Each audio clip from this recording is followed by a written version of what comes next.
Barka da zuwa Captain Sadauki Channel. A yau dai na zo muku da labarin wata baiwar Allah ya shekara 19 mai suna Katarina Jackson.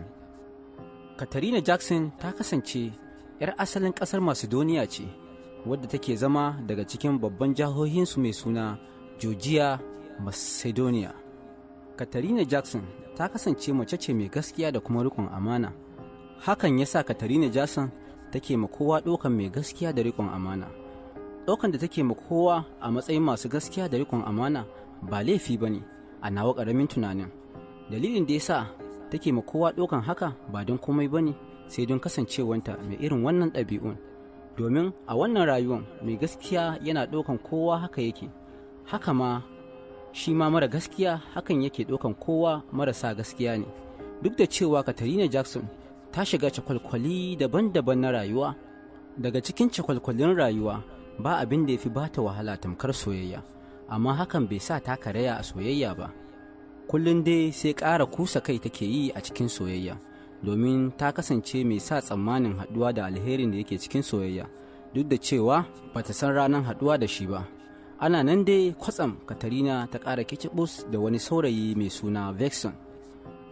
Duk da cewa yana daga cikin halayyar Katarina Jackson gurin zurfafawa zuciyanta soyayyan ɗa namiji. Ita mace ce wadda idan ta so abu takan so shi ga baki ɗaya. A takaice in ce haka Allah ya yi ta. Tana matuƙar son Vexon, tamkar makamancin yadda uwa take son ɗanta. Tana guje ma duk wani abin da zai ɓata mashi rai. Ta kasance mai son duk abin da yake so. Sai dai kash, Vexon ya kasance a cikin jerin sahun irin mazajen nan da ba su san mahimmancin abin da yake hannunsu ba, har sai ran da ya kubce a hannunsu. Haka dai Katarina Jackson ta ci gaba da haƙuri da kuma shanye wulaƙanci gun Vexon, har ya kai ga wata rana Vexon ya tura Katarina, ina nufin turi irin turi na barin soyayya na har abada.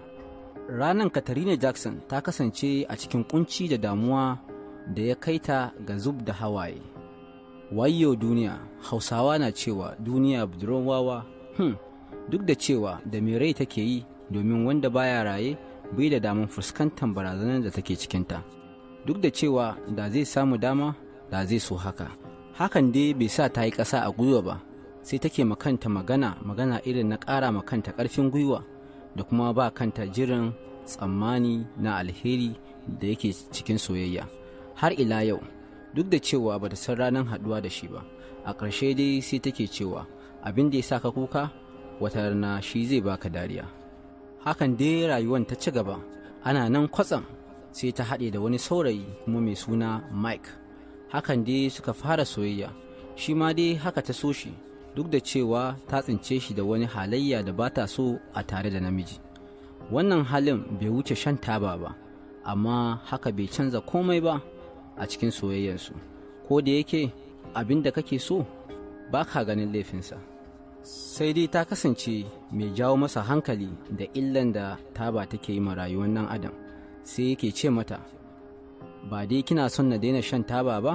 Cikin gaggawa da farin ciki take ce masa sai yake ce mata, to zo ki rungume ni. Rungume shi yake da wuya, sai ta ji zafi mai matuƙar gaske a jikinta. Sai ta yi sauri ta sake shi. Sai take ce masa, menene haka a jikina? Sai yake ce mata, kamar me? Sai take ce masa, amma ka sa rigar ƙaya shine baka gaya min ba? Don Allah ka kalle jikina, ko ina ƙaya haɗe da fitowar jini. Sai yake ce mata, na san kina matuƙar jin zafi a jikinki a halin yanzu ko? Sai ta yi shiru tana kallonsa. Sai yake ƙara ce mata, wannan zafin da kike ji to yana da makamancin irin zafin da zan ji idan na ce zan bar shan taba. Amma idan har yanzu kina kan bakanki da cewa sai na bar shan taba, to ya zama wajibi sai kin ƙara runguma na. Hakan dai ta ƙara rungumansa duk da raɗaɗin zafin da take ji a jikinta. Sai take ce masa, Mike, na roƙe ka don soyayyen da kake min, daga yau kar ka ƙara shan taba. Cikin hushi ya ture ta daga jikinsa har sai da ta faɗi a ƙasa. Yana ce mata, da na bar taba gara na rabu da ke, ko kina tunanin kin kai darajar taba a rayuwana ne? Don haka bari na gaya maki abin da baki sani ba. Taba ta fi min kowa daraja a rayuwana, don haka ki tafi, na zaɓa taba a kanki. Hakan Mike ya bar Katarina Jackson a ƙas tana kuka tana cire ƙwayoyin da ya soke ta a jiki.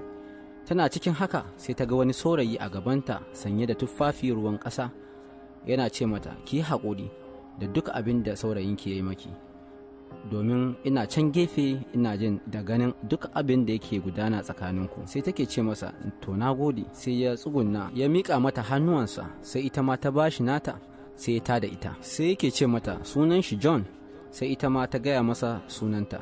Sai yake ce mata, don Allah Katarina, ki bani soyayyarki, ni kuma na yi maki alƙawari ba zan bari ki yi ƙasa a gwiwa ba, don Allah ki karɓa soyayyata. Sai ya buɗe hannuwansa da niyyar rungumanta.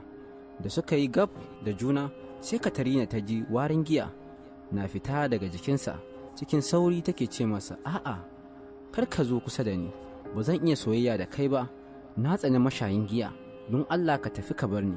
Sai John yake cewa Katarina, ki yi haƙuri, ina da yakinin da cewa da na haɗu da mace kamar ki a can baya, to tabbas da ba zan taɓa shan giya ba, amma kuma ko yanzu a shirye nake da in bar duk wani abin da ba kya so Katarina.